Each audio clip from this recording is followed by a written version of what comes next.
Hey guys, today I'm going to explain how to use the sales tax client input template.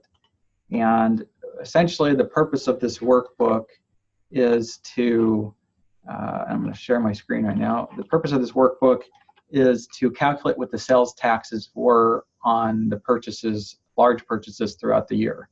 So usually it's used for home improvements. If there were large home improvements on a property, then we can potentially capture the sales taxes on those home improvements as an extra income tax deduction.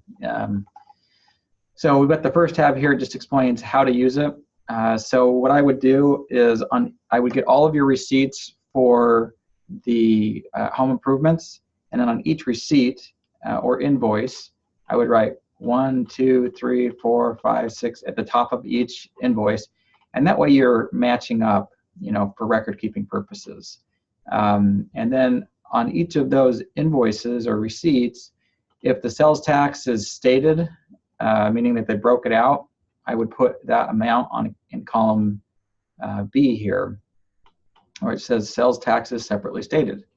Now let's say that you know that there was there should be sales tax included on one of the home improvements, but it's not separately stated. Well, if that's the case, include the amount here in column C. So, usually if you have any physical good that you've purchased, there's going to be sales tax on that. If there is a combination of goods and services, then sales tax is also collected on that. So often we'll see contractors or subcontractors who do or should be charging sales taxes even on their service component in the state of Washington. So that's not the case in every state where they charge the sales tax on the service component, but in the state of Washington we do. Okay, so at the end of the day, at the very bottom, this is automatically going to total. And I will add up this sales tax column, and then I will do a calculation to back into the sales taxes that would have been paid or that were paid, but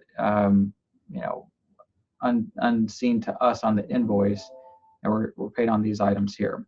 And so this last one's just an example. Let's say we've got, these are different receipts. We got sales taxes, $7, $9, $11, $103.